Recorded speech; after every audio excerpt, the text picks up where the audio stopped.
بسم اللہ الرحمن الرحیم۔ السلام علیکم ورحمۃ اللہ وبرکاتہ۔ ہمارے یوٹیوب چینل لرن القرآن تجوید میں خوش آمدید۔ آج کا جو لیسن ہے وہ ہے لیسن نمبر 1.4۔ اس سے پہلے والا جو لیسن ہے اس میں آپ لوگوں نے سیکھا ہونٹوں کے حروف کے بارے میں۔ ہونٹوں کے حروف جو ہیں وہ کتنے ہیں؟ وہ ٹوٹل 4 ہیں، با، وا، ما اور فا۔ یہ جو چاروں حروف ہیں ان کا جو آپ نے مخرج جو ہے اس سے پہلے والی ویڈیو میں آپ لوگوں نے سیکھا۔ آج آپ لوگ سیکھیں گے زبان کی نوک کے حروف۔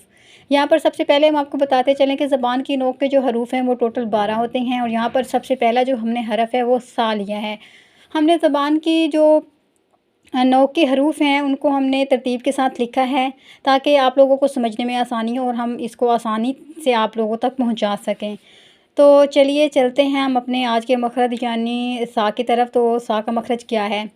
زبان کی نوک کو تھوڑا سا باہر نکال کر اوپر کے دانتوں کی نوک سے لگا کر ہم سا کا مخرج جو ہے وہ ادا کریں گے۔ اگر سا کا مخرج آپ لوگوں کو ٹھیک طریقے سے ادا کرنا نہیں آتا تو زبان کی نوک کو تھوڑا سا زیادہ باہر نکالیے اور سا کا مخرج ادا کریے۔ اس کی بار بار پریکٹس کیجئے تاکہ آپ کو یہ اچھے طریقے سے پڑھنا آ جائے۔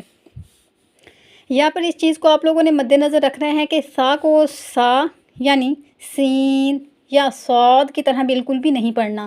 اگر آپ اس طریقے سے پڑھتے ہیں تو جو لفظ ہے اس کا مطلب بالکل بدل جاتا ہے، جو کہ گناہ ہے۔ تو چلیے ہم پریکٹس کرتے ہیں، آپ میرے ساتھ ساتھ دہرائیے اور اس کی پریکٹس کیجئے۔ ہم نے یہاں پر جو ہے سا کو جزم کے ساتھ لیا ہے، یعنی یہاں پہ ہم نے سات ساکنہ لیا ہے، اور ہم نے یہاں پر حمزہ لیا ہے، یعنی الف کے اوپر ہم نے زبر لگایا تو یہ حمزہ بن جائے گا۔ چونکہ الف کے اوپر کوئی بھی حرکت ہو تو اس سے وہ حمزہ بن جاتا ہے، تو ہم نے یہاں پر حمزہ اور سا ساکنہ لیا ہے۔ ہم اس سے اس کی پریکٹس کریں گے۔ آپ میرے ساتھ ساتھ دہرائیے اور پڑھنے کی کوشش کیجئے۔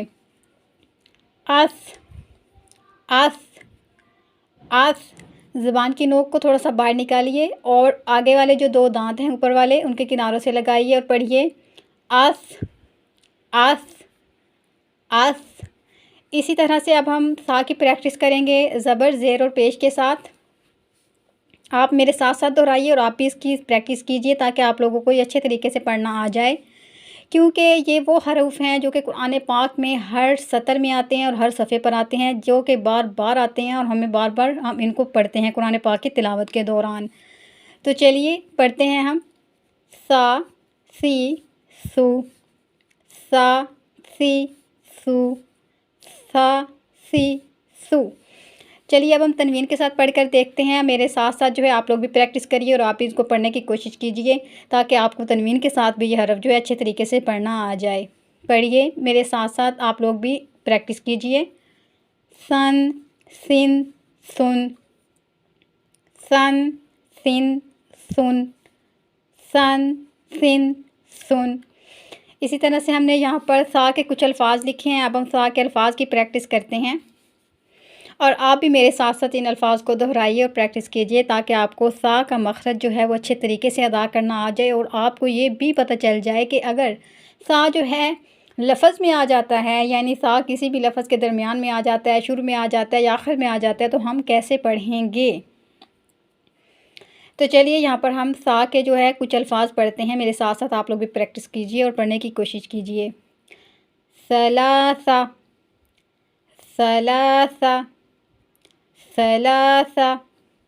دوسرا لفظ ہم دیں گے سا کا، کوثر کوثر کوثر۔ اسی طرح سے ہم سا کا جو تیسرا لفظ ہے وہ پڑھیں گے ثم ثم ثم۔ آپ ان الفاظ کی اور اس حروف کی جو ہے مخرج کو ادا کرنے کی بار بار پریکٹس کیجئے تاکہ آپ کو اچھے طریقے سے پڑھنا آ جائے۔ ہمیں اپنے دعاؤں میں یاد رکھیے گا۔ آج کے لیے بس اتنا ہی۔ جزاک اللہ خیرہ۔ اللہ حافظ۔